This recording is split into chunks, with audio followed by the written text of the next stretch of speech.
제가 수수께끼를 하나 내겠습니다.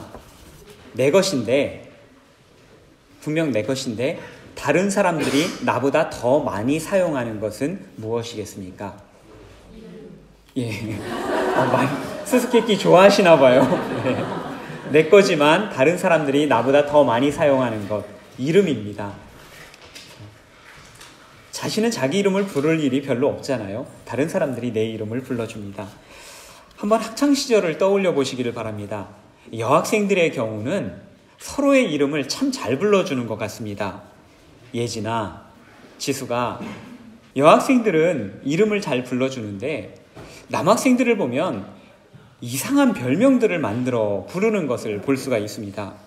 고등학교 1학년 때 저희 반 반장의 별명이 철퍼덕이었습니다.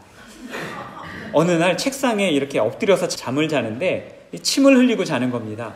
그러다가 선생님께 들켰는데 선생님이 야, 너는 책상에서 철퍼덕 엎드려서 자냐? 이 한마디를 하셨다가 이 친구의 별명이 3년 내내 철퍼덕이 되었습니다. 또 다른 친구, 고등학교 2학년 때 저희 반 반장이 있었는데 별명이 망사였습니다. 어느 날 체육 시간에 운동복을 갈아입는데 제가 이 친구를 딱 보는 순간 엉덩이 부분의 속옷이 굉장히 시원한 재질로 되어 있는 것을 발견했습니다. 제가 엉겹결에 야, 망사빤스네? 라고 이렇게 말이 툭 튀어나왔는데 그게 이 친구의 별명이 되어서 망사가 되었습니다. 그 다음 해에 제가 이 친구를 만났는데 고3 친구들도 다 얘를 망사라고 부르는 겁니다. 야, 너네들 그게 무슨 뜻인지 알아? 그랬더니 그 뜻도 모르면서 그냥 이 친구는 망사인 겁니다. 망사라든가 철퍼덕이라든가 이렇게 아무런 의미도 없는 그런 별명도 있을 것입니다. 하지만 어떤 별명들은요, 그 사람의 특징을 아주 잘 표현해 주는 경우가 있습니다. 또한 반대로 어떤 사람이 별명을 갖게 되는데 그 별명을 가진 이후로 그 별명에 따라가게 되는 경우도 적지 않습니다. 교육심리학에 따르면 사람은 자신을 불러주는 호칭에 막대한 영향을 받는다라고 이야기를 합니다. 이름이든 직분이든 계급이든 별명이든 부르는 명칭에는 사람들의 기대가 담겨져 있습니다. 그 기대와 반응에 따라서 우리의 삶에 긍정적인 영향을 미치기도 하고요, 부정적인 영향을 미치기도 하는 것입니다. 이러한 심리학적 현상을 피그말리온 효과라고 이야기를 합니다.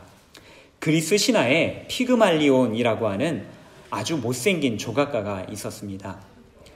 그 흉측한 외모로 인해서 아무도 그를 사랑하지 않자 이 피그말리온은 외로운 나머지 자신이 이상적으로 생각하는 이상향을 조각으로, 이상향의 여인을 조각으로 만들었습니다. 그리고는 마치 그 조각이 진짜 자신이 사랑하는 여인인 것처럼 아낌없이 정성껏 돌봐주고 그 조각을 사랑해 주었다고 합니다. 이것을 지켜보던 미의 여신 아프로디테가 이 피그말리온이 하도 딱한 나머지 이 조각이 실제 진짜 사람이 되도록 만들어 주었다고 하죠. 돌덩어리도 따뜻한 마음과 정성만 있으면 사람이 되게 한다라고 하는 그러한 내용을 담고 있습니다. 이와 마찬가지로 우리의 따뜻한 마음, 혹여 우리 마음속에 긍정적인 마음이 있다고 한다면 그것으로 다른 사람들을 변화시킬 수 있고 새롭게 할 수 있다. 우리가 누군가를 불러줄 때 그 불러주는 마음 속에 따뜻한 마음이 담겨져 있다면, 이 사람이 더욱더 아름다운 모습으로 되기를 하는 간절한 마음이 담겨져 있다면 그것이 그 사람들에게 긍정적인 효과를 미칠 수 있다라는 것입니다. 오래전 신문에 시사 만평에 실렸던 만화의 일부분인데요. 학생들이 시내버스를 타고 있습니다. 옛날 시내버스를 보게 되면 그 안에 매캐한 냄새가 나서 그냥 버스만 타도 멀미가 나는 그런 차들이 많이 있었죠. 학생들이 버스에 타면서 코를 잡으면서 서로에게 이야기를 합니다. 야, 이 차 똥차다, 똥차. 그랬더니 이것을 들었던 버스 기사 아저씨가 좀 화가 났습니다. 그러더니만 학생들을 향해서 소리를 칩니다. 야, 똥 다 탔냐? 무슨 이야기입니까? 똥차에 타는 것은 똥밖에 없다라고 하는 것이죠. 제가 어린 시절에, 학창시절에만 하더라도 학생들끼리 모였을 때 이런 이야기들을 종종 했습니다. 야, 우리 학교 똥통이야. 쟤네 학교 똥통학교야. 학교가 똥통이면 그 안에 들어있는 것은 다 무엇입니까? 예, 바로 그겁니다. 예. 내가 속해 있는 공동체를 욕하고 그것을 얕잡게 말하면 결국에는 내 자신의 수준이 그것밖에 되지 않는다라는 것입니다. 말씀을 준비하면서 제가 곰곰이 생각을 해보았습니다. 나는 우리 베른 한인교회에 대해서 무엇라고 이야기를 할까? 내가 속해 있는 우리 교회에 나는 얼마만큼의 소속감을 가지고 있고 내가 이 공동체를 얼마만큼 긍정적으로 불러주고 있을까? 제가 다른 사람들에게 우리 교회를 소개할 때의 모습을, 저의 모습을 한번 떠올려 보았습니다. 베른 한인교회는 스위스에 생겨난 최초의 한인교회입니다. 작지만 그 역사를 보면 규모보다 저력이 있는 교회입니다. 예배를 드리고 교제를 나눌 때면 가족 같은 그런 풍성함과 다정함을 느끼는 그런 교회입니다. 오늘 특이하게도 실내 야외 예배를 드렸는데요. 그래서 보통은 저희가 예배를 드리고 교제를 하지만 오늘은 교제를 먼저 나누고 예배를 드리고 있습니다. 그러다 보니까 다들 배가 부르셔서 그런지 또 음식을 나누고 그래서 기분이 좋으셔서 그런지 다들 평안한 표정으로, 좋은 표정으로, 가족 같은 모습으로 앉아 계신 것 같습니다. 이 자리에 교우님들께서는 이 교회를 우리 교회라고 부르고 계십니까? 교우님들은 이 우리 교회를 무엇이라고 소개하고 계십니까? 이 공동체에 별명을 붙인다면 여러분들은 어떠한 별명을 붙이시겠습니까? 오늘 본문을 보면 주님께서도 이와 똑같은 질문을 던지십니다. 13절에 보게 되면 주님께서 사람들이 인자를 누구라 하느냐? 사람들이 나를 뭐라고 부르느냐? 라고 물으시더니만 15절에서는 제자들에게 직접 질문을 하셨습니다. 이르시되 너희는 나를 누구라 하느냐? 이에 시몬 베드로가 앞장서서 대답을 하였습니다. 16절 말씀입니다. 시몬 베드로가 대답하여 이르되 주는 그리스도시요 살아계신 하나님의 아들이시니이다. 어부 베드로가 말했다고 하기에는 깜짝 놀랄 만한 고백이 아닐 수가 없습니다. 신앙적으로도요, 신학적으로도요, 이렇게 완벽하고 간결한 주님에 대한 신앙 고백이 더 있을까 싶을 정도로 정말로 완벽한 신앙 고백이었습니다. 그래서인지 예수님께서도 그 신앙 고백을 듣고서는 이거는 네가 한 게 아니라 하나님께서 알려주셔서 한 것이다. 너가 어떻게 이런 완벽한 고백을 할 수 있겠냐? 이렇게 이야기하시지 않았나 싶습니다. 베드로의 신앙 고백은 훗날 모든 기독교 신앙 고백의 원형이 되었습니다. 그리스도인들 집에 가보면 집에 물고기 마크 혹은 자동차 뒤에 물고기 마크가 붙어 있죠. 이 물고기가 헬라어로 하면 익투스라고 합니다. 익투스, 물고기라는 뜻이지만 그리스도인들이 이 마크를 사용할 때는 이 머리 글자를 딴 약자를 사용하는 것입니다. 5개의 헬라어 단어 약자인데요. 예수스, 크리스투스, 테우스 휘오스, 하나님의 아들, 그리고 소조메테, 구원자. 예수 그리스도 하나님의 아들 구원자. 이것을 이 머리 글자만 따서 물고기 모양을 만들고 익투스라고 해서 옛날 고대 그리스도인들은 이것을 나는 그리스도인입니다 라고 하는 암호로 사용했다고 합니다. 이 역시도 베드로의 신앙 고백을 근간으로 한 것이었습니다. 오늘 베드로가 신앙 고백을 한 장소는 어떤 곳이었습니까? 베드로의 신앙 고백은 가이사랴 빌립보라고 하는 도시에서 이루어졌습니다. 가이사랴, 케사르, 시저, 로마 황제의 이름이 붙어 있죠. 빌립보, 당시 갈릴리 지방을 다스리던 분봉왕의 이름이 붙어 있습니다. 어느 도시든 간에 그 도시에다가 황제의 이름을 붙이기 위해서는 그만큼의 위용을 자랑할 수 있는 위대한 건물들이 즐비해야만 그 이름을 붙일 수가 있었습니다. 그래야 황제 이름 붙이고도 황제에게 부끄럽지 않고 민망하지 않을 것 아니겠습니까? 황제의 이름이 붙어있는 도시에 가보게 되면 그 어떤 사람이라도 그 위대한 건물들, 건축물들을 보고 그 위용에 주눅이 들거나 또한 경외감을 느끼지 않을 수가 없는 그런 도시였다는 것입니다. 세상 모든 사람들이 그곳에 가면 황제의 위용을 느끼게 되고 거기에 경외감을 느끼게 되는 곳이라면 하물며 갈릴리 촌의 어부들과 목수들이겠습니까? 그러나 베드로는 세상의 위세에 조금도 굴하지 않고 믿음의 눈으로 예수님을 바라보았습니다. 당시 예수님이 어떠한 모습이셨겠습니까? 예수님의 출신 성분이 목수 아니겠습니까? 그 화려한 뒷배경 앞에서 남루한 차림으로 서 있는 예수님을 보고 베드로는 세상의 눈으로 그를 본 것이 아니라 믿음의 눈으로 그를 바라보았습니다. 그에게서 구원자의 모습을 발견하였고 하나님의 아들의 모습을 발견하였습니다. 예수님을 하나님의 아들로 고백하는 사람은 복된 사람입니다. 그분께 내 삶을 맡기고 그분이 나의 구원자다라고 고백할 수 있는 사람은 진정 복된 사람입니다. 오늘 이 자리에 계시는 저와 여러분 모두가 베드로와 같이 복된 믿음의 고백을 하는 저와 여러분 되시기를 바랍니다.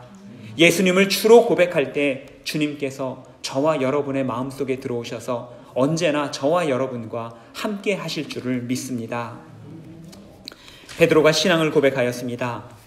예수님을 자신이 믿는 대로 예수님을 불러댔습니다. 그랬더니 이번에는 예수님께서 베드로를 새롭게 불러주셨습니다. 베드로가 예수님을 새롭게 불렀더니 예수님께서도 베드로에게 새 이름을 허락해 주신 것입니다. 18절 말씀입니다. 또 내가 내게 이르노니 너는 베드로라. 내가 이 반석 위에 내 교회를 세우리니 음부의 권세가 이기지 못하리라. 베드로의 본명은 시몬입니다. 그의 아버지의 이름은 요나입니다. 그래서 예수님께서 17절에서 베드로를 부르실 때에 바요나 시모나, 요나의 아들 시모나라고 부르셨습니다. 그리고는 18절에서 그에게 베드로라고 하는 새로운 이름을 허락하셨습니다. 베드로는 우리 모두 잘 아는 바와 같이 반석이라는 뜻을 가지고 있습니다. 그의 믿음의 고백이 교회의 초석이 될 것이다, 교회의 밑바탕이 될 것이다 라고 하는 놀라운 복의 말씀이었습니다. 베드로가 예수님을 새롭게 불렀을 때 우리 주님께서도 베드로를 새롭게 불러주셨습니다. 우리가 주님을 부르는 대로, 여러분들이 주님을 믿는 대로 주님께서는 여러분들의 이름을 새롭게 불러주십니다. 또한 우리로 하여금 새로운 삶을 살아가게 하십니다. 성경을 보다 보면 주님으로 인해서, 하나님으로 인해서 새로운 이름을 부여받은 사람들이 상당히 많이 나오는 것을 볼 수가 있습니다.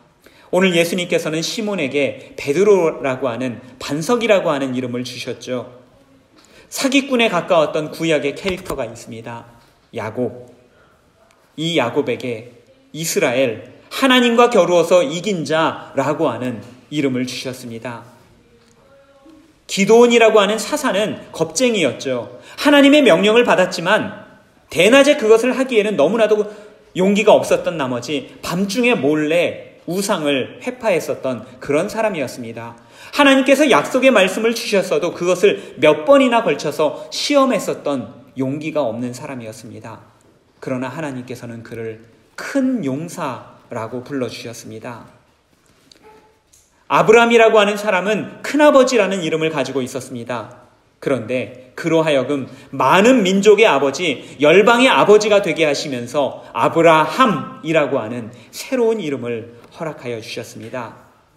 하나님께서는 언제나 하나님의 사람들에게 그에 걸맞는 새로운 이름을 허락하여 주십니다.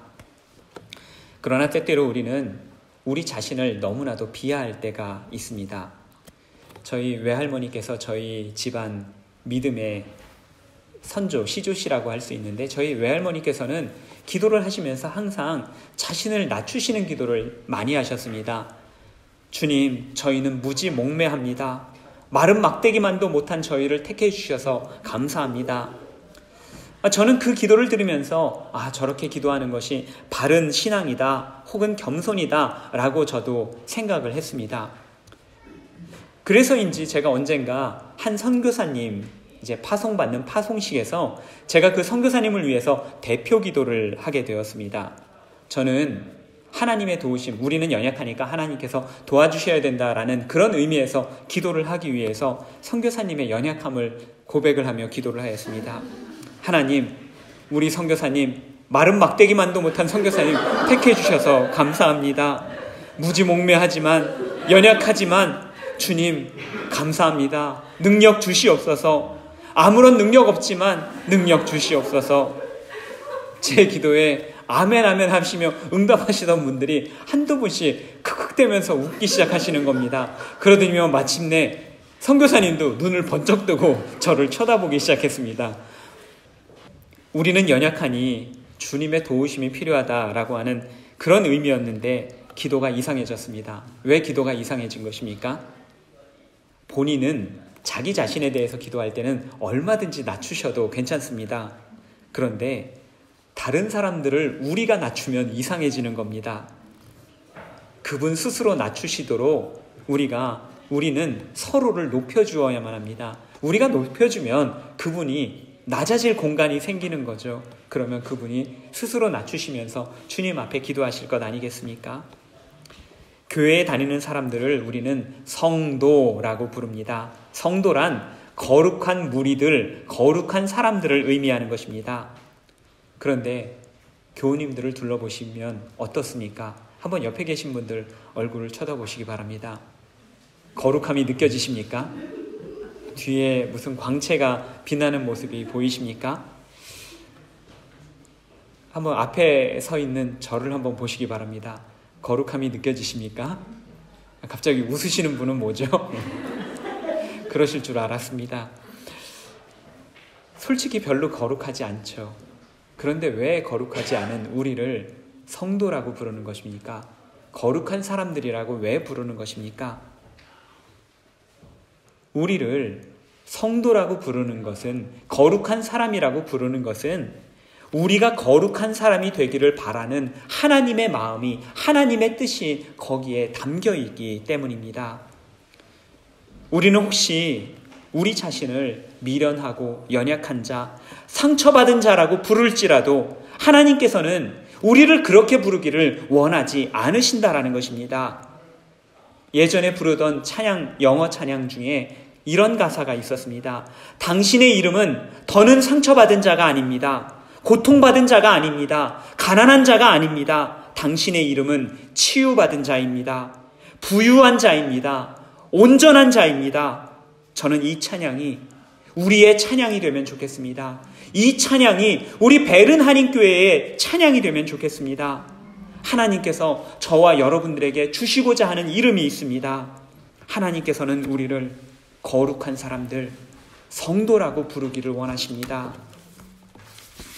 제가 지난 6월 말에 한국에 있는 치유하는 교회 선교대회에 참석을 하고 왔습니다. 한 교회에서 벌써 100명의 선교사를 파송한 참으로 대단한 교회였습니다. 선교대회 중간에 2가정이 새롭게 파송을 받았는데요. 그 중에 한 가정은 하노버 교회라고 하는 영국인 교회에서 사역을 하는 선교사님 가정이었습니다. 제가 오늘 예배 전에 제가 저희 교회 단톡방에 사진을 5장을 올려드렸습니다. 하노버 교회 사진도 올려드렸고요. 제가 설명드릴 몇몇 사진들을 올려드렸습니다. 함께 보지 못해서 아쉽지만 나중에라도 한번 기억해 보시고 찾아보시면 좋을 것 같습니다. 이 하노버 교회라고 하는 이 교회의 이름은 우리들에게 생소할지 모르지만 토마스 선교사님, 이 선교사님의 이름은 아마도 들어보셨을 것입니다. 토마스 선교사님은 개신교 최초의 순교자, 개신교 최초의 선교사라고 하는 별명을 가지신 분입니다. 토마스 선교사님의 아버님도 목사님이셨는데 그분이 목회하시던 교회가 바로 이 하노버 교회였습니다. 하노버 교회는 토마스 선교사님의 모교회이자 토마스 선교사님을 파송한 파송교회입니다. 모든 한국교회는 토마스 선교사님으로 인해서 바로 이 하노버 교회의 사랑의 빛, 복음의 빛을 지고 있습니다. 그런데 이 교회에 몇 해 전부터 한국인 선교사님이 목회를 시작하셨습니다. 이 하노버 교회의 성도가 계속해서 줄어들다가 채 10명이 되지 않게 되자 교회가 목회자를 서포트할 수 없게 되었습니다. 그래서 매주일 예배를 드릴 수가 없게 되었고, 순회하는 설교자들, 목사님들이 몇 주에 한 번씩 이 교회를 들러서 예배만 간신히 드리는 그러한 교회가 되었었던 것입니다. 한국인 목사님께서 한국교회의 후원을 받아 이 교회에 파송을 받으셨습니다. 오래전 선교사를 파송하던 교회였는데 이제는 선교사의 지원이 없으면 운영하기 어려운 교회가 되었습니다. 한편에서는 참으로 안타까운 현실이죠. 그런데 다른 면에서 보게 되면 기가 막힌 하나님의 역사가 아닐 수가 없습니다. 그들이 오래전에 심었던 복음의 씨앗들, 그것이 150년이 지나서 열매를 맺었고 그 열매로 말미암아 그들이 다시금 그 자리에서 매주일 예배 드릴 수 있게 된 것입니다. 전임 사역자가 파송이 되니 사역에 힘을 붓게 되었고, 그러면서 교회가 1년이 채 되지 않아서 10명 모이던 교회가 30명이 모였다고 합니다. 일전에 토마스 선교사님의 순교에 대해서 자세히 설교를 드린 바가 있었습니다. 세상의 관점에서 보자면 토마스 선교사님은 실패한 선교사입니다. 제대로 선교 활동도 하지 못하고 제국주의의 앞잡이 노릇을 하던 제너럴 셔먼호를 타고 한국에 들어오려다가 그 신미양요의 빌미가 된 제너럴 셔먼호가 불탈 때 그곳에서 목숨을 잃었습니다. 26살 꽃다운 나이에 정말 제대로 사역이라는 것 해보지 못한 채 숨을 거둔 비참한 인생이 되었습니다. 그런데도 그에게 첫 번째 개신교 선교사, 첫 번째 한국 개신교 순교자라고 하는 영예가 주어진 것은 그가 죽기 전에 던져놓았던 성경 말씀 때문이었습니다. 종이가 귀했던 시절에 그가 전해준 한문 성경을 가지고 사람들은 그것을 벽지로 사용하고 문풍지 그리고 창호지로 사용을 하였습니다. 붙여놓은 벽지로 그것을 붙여놨는데 글씨가 써져 있으니까 사람들이 읽어보기 시작을 했죠. 그 말씀을 읽어보다가 감화를 받고 그리스도인이 되었습니다. 하나님께서 하신 사역이었습니다. 그렇게 해서 그 벽지로 밟는 바로 그 방이 첫 번째 예배드리던 방이 되었고, 그곳에서 한국에서 개신교 교회가 처음으로 생기게 되었습니다. 인간 토마스는 실패했을지 모르지만 하나님께서는 그를 결코 실패한 인간으로, 실패한 인생으로 내버려 두지 않으셨던 것입니다. 그리고 그에게 최초의 한국 개신교 순교자, 개신교 선교사라고 하는 새로운 이름을 허락하여 주셨습니다. 하노버 교회 역시 당시에 선교 활동을 하던 수많은 영국 교회 중에 하나였을 뿐입니다. 하노버 교회가 선교사를 파송한 곳은 한국이 아니라 또한 중국이었죠. 심지어 그들은 어쩌면 한국, 조선이라고 하는 나라조차 알지 못했을 것입니다. 그러나 하나님께서는 그들이 가지고 있었던 선교의 열정, 선교적인 계획을 더욱더 놀랍게 사용하셨습니다. 그리고 그들로 하여금 한국의 최초로 복음을 전한 교회가 되게 하셨던 것입니다. 그리고 150년이 지나 한국교회는 복음의 빛을 진 하노버 교회에 선교사를 파송하였습니다. 하나님께서는 한국교회를 통하여 웨일즈 땅에 다시금 복음이 선포되게 하셨습니다. 이 모든 역사는 하나님께서 하신 일입니다. 이 모든 일들은 하나님께서 우리를 사용하시도록 우리가 우리 자신을 내어드릴 때 경험하게 되는 놀라운 하나님의 역사인 것입니다. 지난 7월 1일 모잠비크의 이문균 선교사님이 저에게 사진과 동영상을 여러 장 보내주셨습니다. 저희가 지난해 성탄 때 워터풀 크리스마스 프로젝트로 모잠비크에 있는 지툰두 마을에 우물을 파주자고 하였습니다. 1000여 명의 마을 사람들이 살고 있었는데 우물 하나도 없이 1시간 반이나 물을 기르러 가야만 했습니다.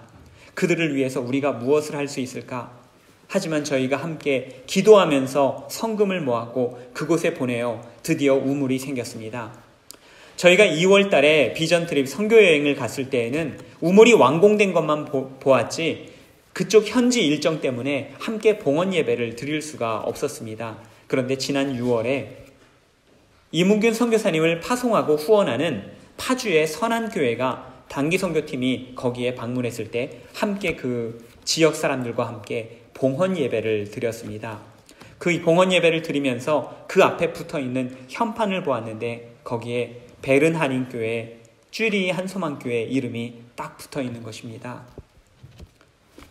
저희가 한 일은 비록 작은 일일지라도 그 지툰두 마을 1000여 명의 사람들은 또한 그곳을 방문하는 사람들은 그 현판을 보면서 우리 베른 한인교회를 기억할 것입니다.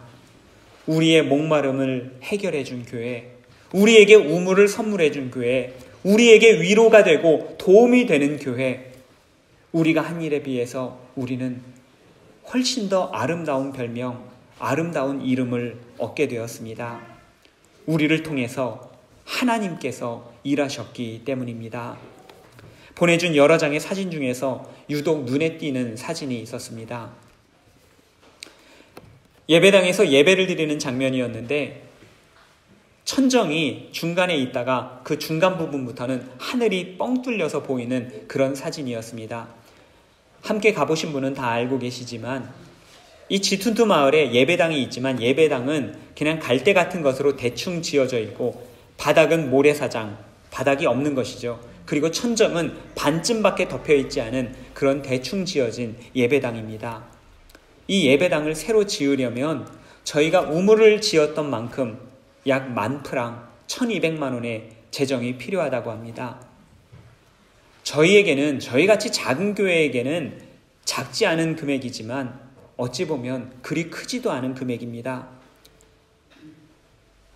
마을에 우물이 세워졌지만 여전히 교회는 누추합니다.